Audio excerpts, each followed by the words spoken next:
Friends, today we will discuss about the different types of sets. First, we discuss about the finite and infinite sets.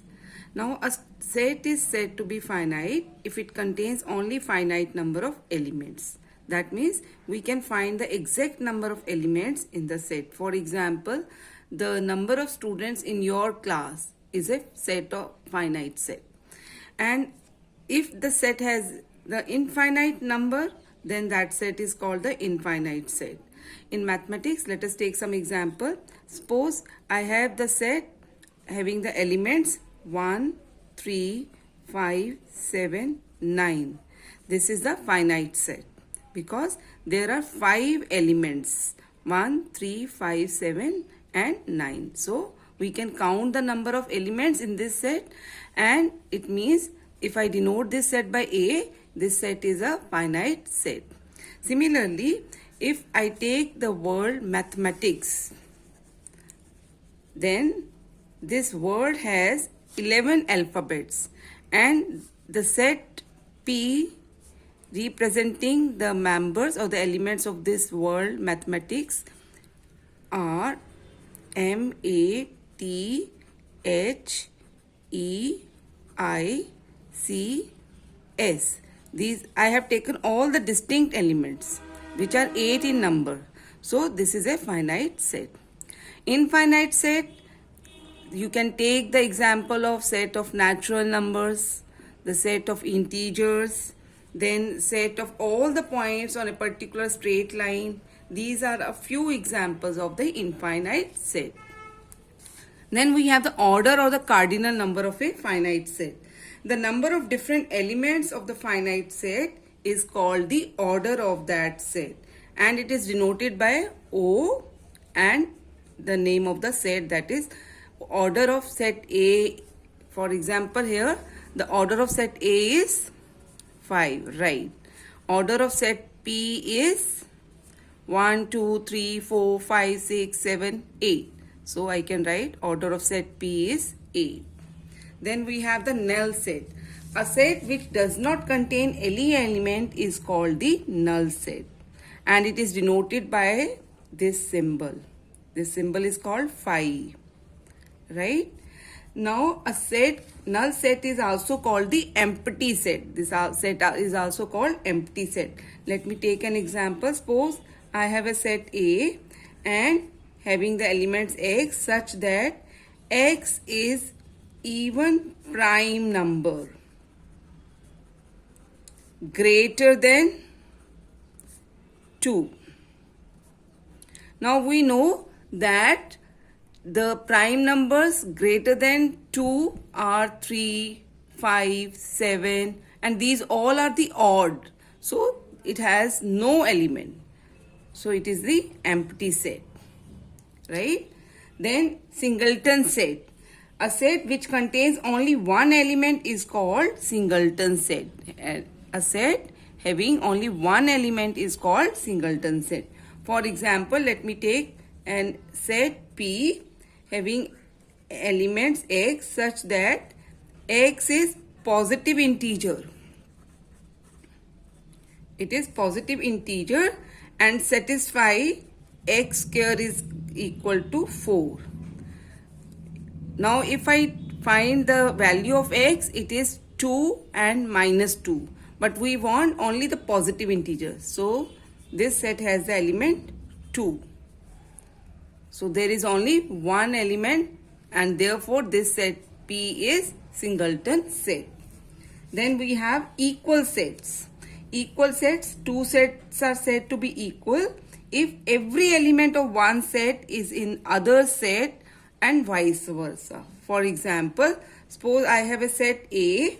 A has the elements P, Q, R, S. Another set B has elements R, S, Q, P. Then these two sets are the equal sets, right? Remember this, in these equal sets the order of elements is immaterial. आप आगे लिख लो या पीछे लिख लो किसी भी element को, it is not going to affect. So these are the equal sets.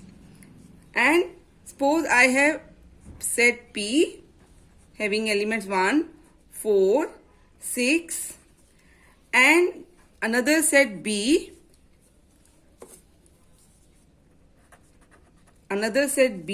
having elements 1, 6, 4, 3. Then as 3 does not belongs to set P, therefore I can say that P is not equal to B. P is not equal to B. So these sets are not equal sets. Equivalent set.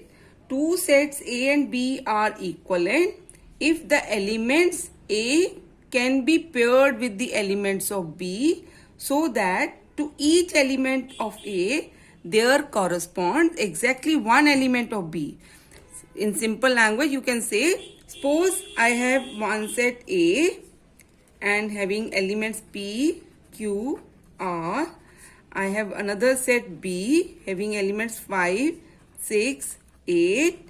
These are equivalent sets and the order of set O is here 3 and order of set B is equal to 3. Order is same, right? But the elements of set A are different from the elements of set B. So these two sets A and B are equivalent set. These are not equal sets, these are equivalent sets, and we use this symbol for representing the equivalent sets. Now one thing you keep in the mind, that the equal sets are equivalent. Order is same here, right? But the equivalent sets may not be equal. Equivalent sets may not be equal because here you see the sets are equivalent. Order is same, but these are not equal because the elements of A are different from the elements of B. Then subsets. If each element of set A is also the element of set B, then A is called subset of B. And we write subset as A is subset of B.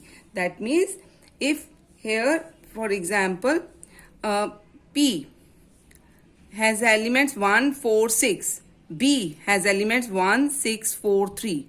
No doubt 3 does not belong to P, but P is subset of B, right? So similarly, if we have set A is subset of B, then I can take the example A. Suppose I have A equal to A, I, O, U, and B is set having all the elements of English alphabet A, B, C, X, Y, Z. Then you find that A is subset of set B. A is subset of set B. Then we have the proper subset. A set A is called proper subset of B if and only if each element is an element of B and there is at least one element of B which is not in A. So that would be the proper subset.